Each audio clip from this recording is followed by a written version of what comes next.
Assalamualaikum warahmatullahi wabarakatuh.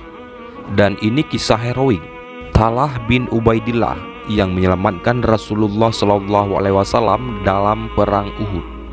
Dia adalah seorang sahabat yang dijamin masuk surga oleh Rasulullah. Ia tergolong bagian dari as-sabiqun al-awwalun, atau golongan orang yang pertama kali masuk Islam.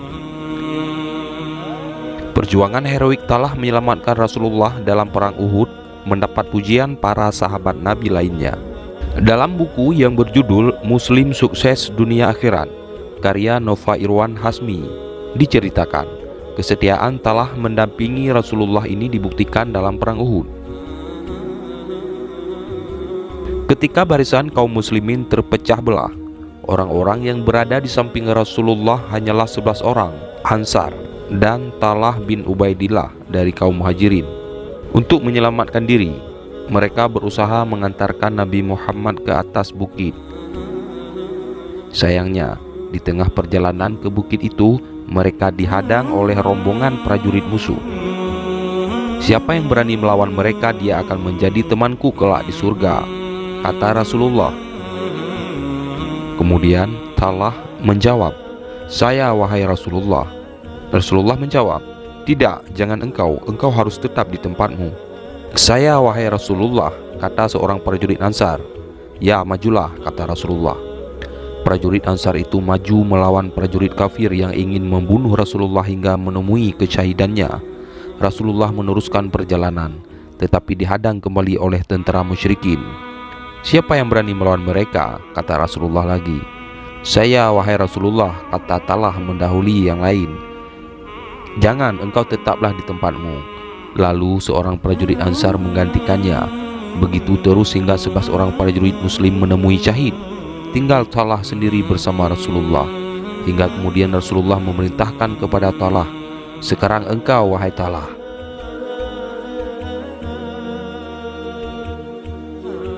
Tanpa menunggu lagi, Talha pun maju menghadang musuh dan menghalau mereka agar tak bisa mendekati Rasulullah.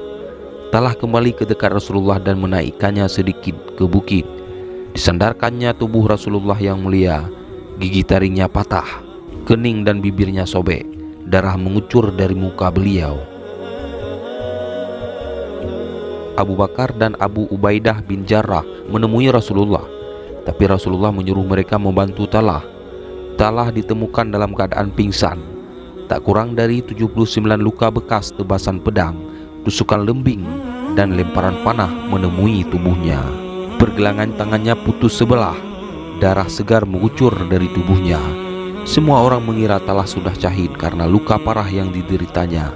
Tapi ternyata ia masih hidup, sehingga akhirnya Talha mendapat julukan Asy-Syahidul Al-Hayyu, atau syahid yang masih hidup.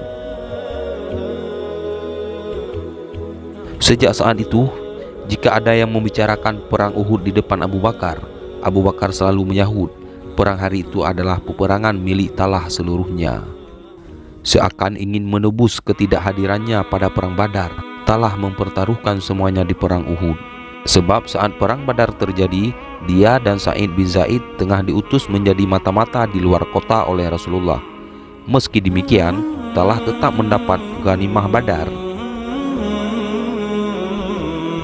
Talha adalah seorang pemuda yang cerdas. Keislamannya berawal ketika ia tengah berjalan ke Syam dan bertemu dengan pendeta yang mengabarkan kedatangan Nabi terakhir, yaitu Muhammad SAW. Ia bercerita kepada Abu Bakar yang kemudian mengantarkannya menemui Nabi Muhammad SAW. Rasulullah menjelaskan apa itu Islam kepada Talha, dan dengan ringan Talha pun mengucap 2 kalimat syahadat.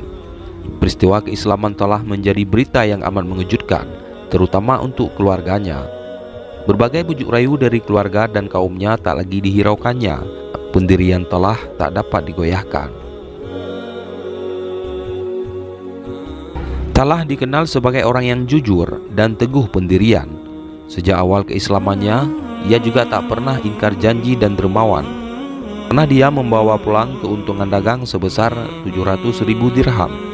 Entah kenapa malamnya Talha gelisah, risau dan merasa tidak tenang. Istrinya sampai kebingungan melihatnya. Mengapa engkau gelisah? Apa aku telah melakukan kesalahan padamu? Tidak, engkau tak melakukan kesalahan apapun, tapi memang ada yang mengganggu pikiranku. Pikiran hamba yang tak tenang ingin memejamkan mata, sedangkan ada harta bertumpu di rumahnya. Mengapa engkau sampai risau seperti itu? Bukankah banyak yang membutuhkan pertolonganmu? Besok pagi engkau bagikan saja uang itu kepada orang yang membutuhkan. Semoga Allah merahmatimu. Sungguh engkau wanita yang mendapat taufik Allah, sahut Talah dengan bahagia. Akhirnya Talah membagikan uang tersebut kepada fakir miskin Ansar dan Muhajirin keesokan harinya. Ia tak merasa berhak memegang harta sebanyak itu, meski itu adalah hasil keuntungan dagangannya. Pantas jika Rasulullah memberinya gelar Talah al-Jaud atau Talah yang pemurah, dan Talah al-Fayad yang artinya Talah yang dermawan.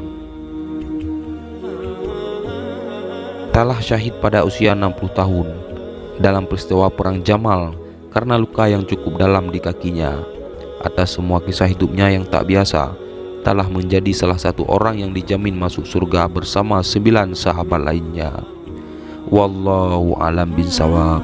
Wassalamualaikum warahmatullahi wabarakatuh.